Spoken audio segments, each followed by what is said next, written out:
이런 회사는요, 물타기 하기에 좋은 회사들이다, 이렇게 볼 수가 있습니다. 네. 자, 성장주 섹터의 대표적인 네이버, 카카오는 지금 어떻게 보시나요? 저는 되게 안 좋게 보는 거죠. 되게까지. 네, 그러니까 왜 이렇게 많이 빠졌는데요? 왜 안 좋으냐면, 네네.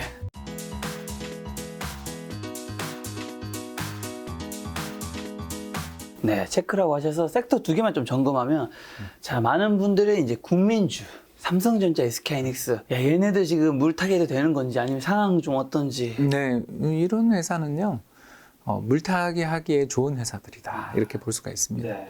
왜 그러냐면 올해는 힘들어요. 제가 봤을 때 올해 투자도 많이 한다고 지금 약속도 하셨고요. 그렇죠. 두 회사 다 올해 투자 계획이 엄청나죠. 그렇죠, 그렇죠. 특히 해외 계획을 많이 하는데 좀 달러 강세니까 돈이 많이 들 거예요. 그래도 증설이란 거는 지금 당장은 안 좋아도 미래에는 어쨌든 좋아질 예, 거라고 그러니까 생각하니까. 올해 실적이 이제 제 말은 올해에 현금이 빠져나가겠죠. 네네. 예, 그런데 이제 내년은 어떨 것인가? 좋겠죠. 음. 환율 1,300원이 만약 내년까지 유지된다. 네. 뭐 삼성전자 같은 회사는 환율 100원 오르면 대략 10조 이상 영업이익 더 난다고 보는 회사라면, 뭐 만약에 환율이 1,400원 같다. 이러면 뭐 30조, 40조 더 나는 거잖아요. 네. SK하이닉스도 그런 회사들이에요. 그래서 올해는 되게 힘들고 투자도 많이 들어가서 올해는 낙이 없다. 올해는 진짜 별로 낙이 없는 회사다. 근데 이런 회사들이 갭 하락하고 그럴 때 안 살 거면 앞으로도 사지 말아야 되는 거 아니냐. 좋은 멘트지. 예, 그렇습니다. 이거 내년에는 좋아 보이는데 네. 올해는 되게 힘들어 보이거든요. 왜냐하면 투자를 공격적으로 하겠다고 밝히셨잖아요. 안 하면 또 약속을 안 지킨 게 되잖아요. 그렇죠, 그러니까 그렇죠. 올해는 투자 계획도 많고 투자를 실제로 할 가능성이 되게 높고, 하겠죠. 뭐 바이든 한때 계속 만나고 약속도 했고, 했으니까. 텍사스 뭐 오스틴 간다면서요. 예, 거기 간다면 지금 달러가 너무 세니까 투자 금액이 더 늘게 되잖아요. 왜냐면 환율이 안 좋으니까. 그러니까 이런 면에서 여러 비용들은 올해 많이 나가지만 내년 내후년을 보면 아유 뭐 나쁘지 않은 그런 상황이 아닌가 보여집니다. 근데 이왕 살 거면 올해 좀 힘들 것 같은 거니까 삼성은 이제 보통주랑 우선주가 있으면 우를 사는 게 조금 더 나을 수도 있겠네. 있다라고 생각하시지만 저는 배당이 보통주를 많이 좋아하는 게, 네. 왜 그러냐면 우리나라는 안타깝게도 이거는 그냥 여러분 참고하십시오. 이런 의견도 있어요. 진짜요? 뭐 어떤 예, 건데? 보통주랑 우선주 갭이 좁혀질 때가 대충 시장이 고점입니다. 그러니까 무슨 말이냐면 네. 우리 2020년 하반기부터 우선주 열풍 불었던 거 혹시 기억나세요? 예, 벌써 한 1년 좀 더 됐죠. 한 1년 반 정도 된. 2020년 8월에서 10월 정도부터 우선주 열풍이 한번 불었죠. 네. 기억나실 겁니다. 네. 왜 그게 안 좋은 신호냐면요, 싼 회사를 찾기 어렵다는 뜻이 되거든요. 그러니까 그 보통주도 올라버린 거죠. 그러면 우선주 못 올랐네 하고 투자하는 거가 우리나라의 특성이잖아요. 근데 아시는 것처럼 제가 현대차 되게 좋아합니다만 현대차 우선주 2020년 배당 컷했던 거 기억나세요? 우선주 한번 폭락했다가 그 뒤에 이제 애플카 때 급등해서 전 차익 실현했었는데요. 네. 제가 이 현대차 우선주를 되게 오랫동안 갖고 있었거든요. 그러니까 왜 이런지 우리 아시잖아요. 우리나라 기업들은 일단 배당에 대한 지속성, 안정성이 별로 없어요. 좋은 회사들임에도 불구하고 너무너무 투자를 열심히 하기 때문에 아까 이야기했죠. 불황에 투자를 해서 경쟁자를 따돌리자라는 그런 전략들을 쓰기 때문에 작년에 크게 번 돈에 올해 환율도 좋으니까 네. 아마 투자를 많이 할 거예요, 올해. 그러면 기업들이 현금이 부족해질 수 있어서 배당을 잘 주겠는가. 두 번째, 우선주까지 급등했을 때는 대체로 시장에 싼 회사가 없어서 급등했는 거니까 보통주 빠질 때라고 해서 우선주가 그렇게 잘 버틸 것 같지 않다. 그래서 저는 우리나라 시장에서 우선주 투자는 메인 DC가 되기는 좀 어려운 면이 아직은 있다. 이렇게 말씀을 드리고 싶어요. 자, 성장주 섹터의 대표적인 네이버, 카카오는 지금 어떻게 보시나요? 저는 되게 안 좋게 보는 거죠. 되게까지. 네, 그러니까 왜 이렇게 많이 빠졌는데요? 왜 안 좋으냐면 네네. 슬픕니다. 예, 네. 이게 그 투자해서 손실 본 분들이 많은 대중주는 이게 고객연탁금 돌아설 때가 좋지, 지금처럼 고객연탁금 빠질 때는 되게 수급이 안 좋아진다. 그러니까 왜 제가 아까 삼성전자나 뭐 SK하이닉스, 현대차 이런 회사에 대해서는 물타기를 꾸준히 좀 길게 한 1년 보고 하자. 그건 이런 물타기 말씀을 되고 이건 드리- 물타기 하면 안 되는 왜 쪽이네요. 그러냐면 거긴 배당을 주잖아요. 그죠? 아까 제가 우선주 투자에 대해서 너무 미래를 갖지 말라 그랬지. 이 회사들이 배당 0 한 적은 없는 회사들이. 삼성전자 배당 잘 주죠. 예, 무슨 말인지 아시겠죠? 네네. 근데 네이버, 카카오 배당 수익률 기억나세요? 뭐 거의 의미가 없죠. 의미 없습니다. 제가 예, 없거나 0이거나 그런 받아봤는데. 거죠. 예, 그런 거잖아요. 네. 그러니까 이런 회사들은 이제 금리 상승의 역으로 레버리지를 먹고요. 왜 그러냐면 그 본격적인 성장을 위해서 투자를 많이 하고 자회사도 엄청 많이 가지고 있잖아요. 그렇죠, 그렇죠. 이제 그런 기업들 입장에서 또 이 회사들이 또 페이를 많이 갖고 있죠. 그러면 이게 자기 돈도 있지만 조달도 많이 해야 되죠. 사실상에 이제 좀 약간은 섀도우 뱅킹에 가까운 비즈니스들을 하고 계시잖아요. 그런 비즈니스를 하고 있을 때 우리가 그 페이에 이자 안 주는 페이에다 많이 넣을 거냐, 아니면 은행으로 갈 것이냐에 대해서도 한번 생각해 봐야 되고, 더 나가서 우리가 또 이런 회사들이 이커머스를 통해서 되게 생산을 그 돈을 많이 버는 회사들인데 네. 우리 요새 배달이 잘 되죠. 아, 그죠, 그죠.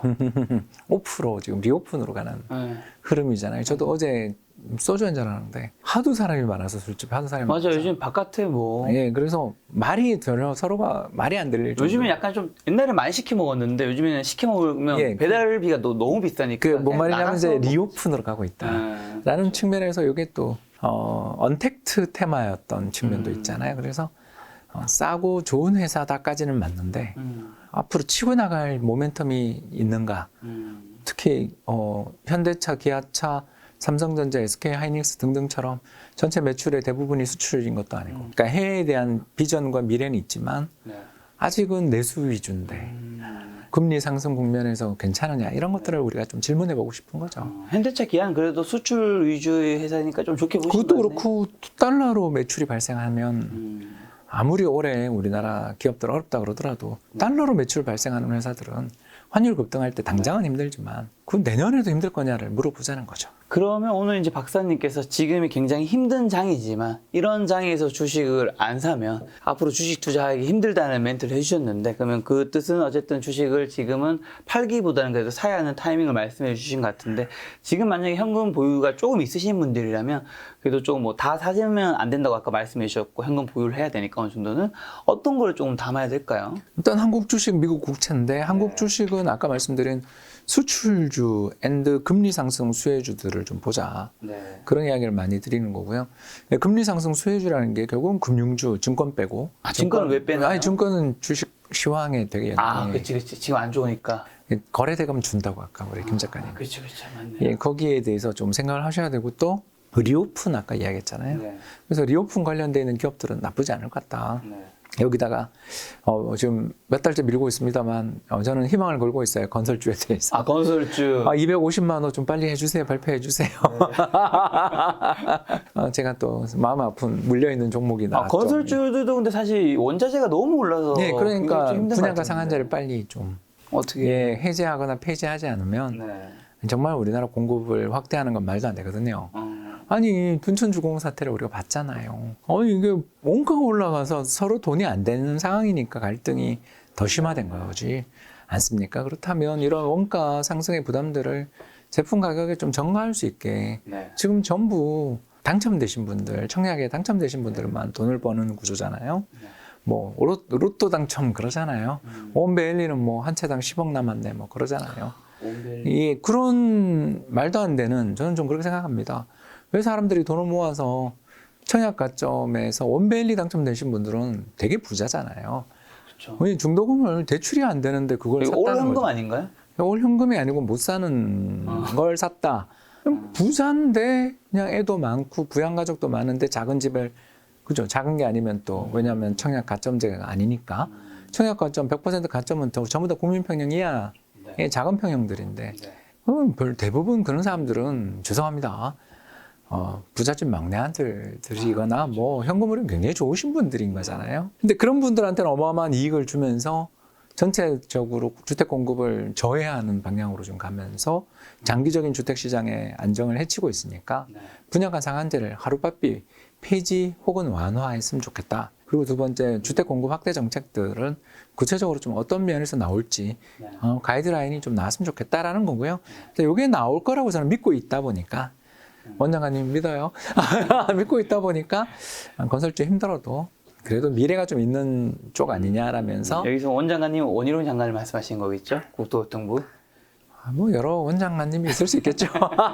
시장에도 모르실까 봐. 아유, 왜 자꾸 그렇게 구체적으로 몰아요. 정확하게 집어드립니다. 예, 원희룡 장관님 살려주세요. 자, 근데 지금 미분양이 이제 쌓이는 뉴스들이 조금씩 나오고 있잖아요. 사실입니다. 예. 사실인데 이게 사실 또 뭐 나왔다 해서 이게 위험한 수치로 봐야 될 수도 있고 아닌 정도일 수도 있는 거잖아요. 지금 어느 정도 상황인가요? 이게 지역별로 다릅니다. 네. 예, 그래서 인천, 대구가 네. 지금 미분양이 나오고 있고요. 네.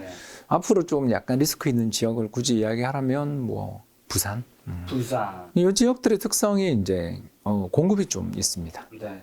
공급이 있으면 경기가 조금만 나빠져도 시장 바로 미분양으로 나올 수 있는 거거든요. 그렇기 때문에 충분히 미분양은 나올 수 있는데 이제 이 미분양이 전국적인 단위로 보면 역사상 최저 미분양을 계속하고 있는 중이니까. 아직 여전히 전국으로는 최저.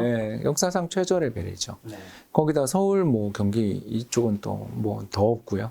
그러다 보니까 주택 시장이 좀 이제 작년은 모두 다 오르는 시장이었다면 올해는 양극화 또는 옥석 가리기의 시장이 되는. 그래서 시장이 보면 막 그 좀 똘똘한 한 채에 대한 선호가 높다 보니까 네. 좀 입지도 좋고 신축이다 싶으면 이게 뭐 신고가 계속.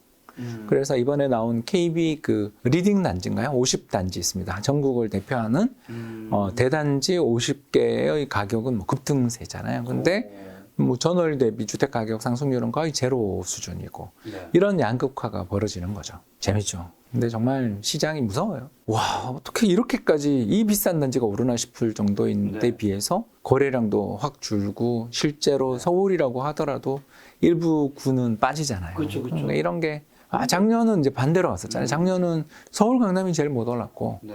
이기 신도시가 제일 많이 올랐잖아요.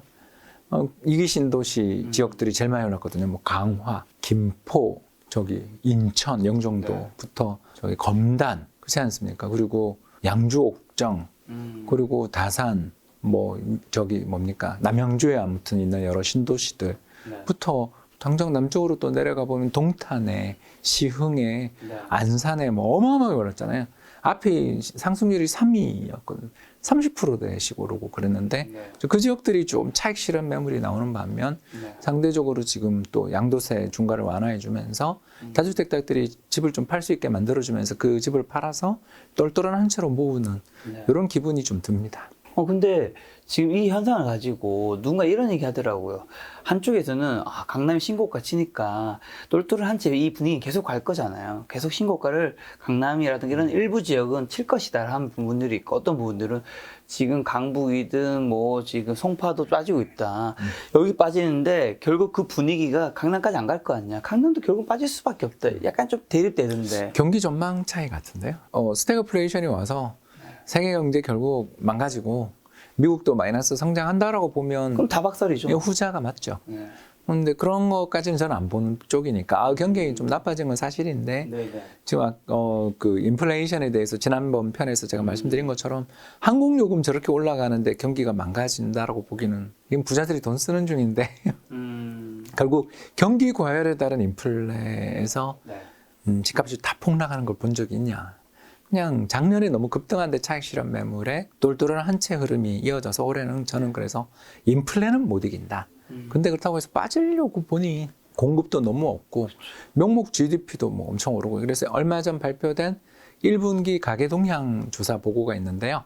이게 뭐냐면 그 각 가계 표본 전국의 표본 가구가 가계부를 제출하는 거예요. 그래서 봤는데 지난해 같은 기간 대비 올해 1분기 1, 2, 3월이 소득이 10% 늘었어요. 10%나요? 예, 그 인플레가 가만히 돼야 되겠지만 그만큼 근로자 가계들은 작년 기업들 실적도 좋고 해서 보너스도 많이 받고 올해 연봉 협상도 잘 나가는 중인데 그 급매물 나오면 저가 매수 안 들어오겠냐 이거죠, 제 이야기는. 근데 저도 요즘 식당 가보니까 어떤 식당이 그날 문을 닫았더라고요. 왜 문을 닫았냐면 인건비가 올랐는데 그걸 감내할 그게 안 돼서 그런 데도 있고 어떤 데는 뭐 주방에 이제 월 400에 제 지인이 이제 주방에 일을 하시면 구하는데 월 400에 구하는데 사람이 안 구해지죠. 안 구해주죠. 여러분 이게 진짜 왜 인플레가 이렇게 계속 되나요? 라는 질문에 대한 답이에요. 일단 이게 2020년, 21년 지나면서 뭘까요? 오프 쪽에서 언택트로 엄청나게 사람들이 이동을 했는데 그쪽이 이제 지금 조금 안 좋아지고는 있지만 사람의 이동이라는 게 또 한 번 간 게 다시 돌아오는 게 되게 시간이 많이 걸린다. 두 번째가 작년이 우리나라 역사상 최대 이익이 났잖아요. 기업 실적이. 그러면 상장 기업들의 우리나라 좋은 기업들은 올해 지금은 힘들지만 작년 이익이 그렇게 났는데 주주한테 배당만 주고 그냥 입을 닦을 수는 없어요. 우리나라는 이해관계자 자본주의도 좀 있잖아요. 그러다 보니 아무래도 근로자들한테 좀 지금 화물연대 파업 보시면 알겠지만 또 파업이라든가 이런 근로자들의 힘들이 뭐 미국만 하더라도 스타벅스에 노조 생기고 아마존에 노조 생기는 것처럼 지금처럼 이렇게 좀 경기가 작년 되게 좋았고 올해도 아직은 여전히 지속되는 중에 임금이 안 오르기 어렵거든요. 이런 여건 인플레이션이 또 발생해서 임금 인상을 요구하는 사람들의 또 말의 설득력도 있고 하는 상황에서 집값이 폭락한다. 그러니까 이러려면 경기가 엄청 나빠져서 우리나라 수출이 마이너스 가야 여기 오는 건데 아직 안 보이잖아요, 그게. 예, 그래서 너무 좀 빠르다. 물론 내년에 불황이 올 수 있다는 전망이 계속 돼도 되는 건 안다. 그거는 지난 시간에 이야기한 것처럼 전쟁이 내년까지 가고, 아우 끔찍하다, 그죠? 전쟁 내년까지 가고 바이든이 뭐 셰일 오일이든 뭐 이런 거에 대해서 하나도 지원 안 해주고, 사우디가 세계 경제가 망하든 말든 나 몰라라 하면서 절대 증산 안 해주고, 또 바이오 디젤 뭐 이런 거 엄청 생산해서 기름값 오르니까 오히려 잘 됐다 그러고, 식량이랑 식량은 전부 다 기름 짜는데 넣어버리면 아니 내년에 스태그플레이션 올 수 있죠. 그거는 아는데 그렇게 다 바보일 것이냐. 또 미국의 셰일 오일 증산이 그래도 좀 나오지 않겠냐. 또 사우디가 이렇게 돈 많이 버는데 좀 도와주지 않겠냐.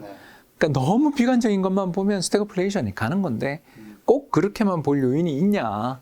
하나라도 저 요 세 가지 요인 중에 하나라도 좀 개선되면 그래도 인플레이션 압력이 22년 하반기에는 좀 진정되고 2023년 가면 그래도 인플레는 남아있지만 지금처럼 8%씩 9%씩 가는 인플레는 좀 꺾이지 않겠냐.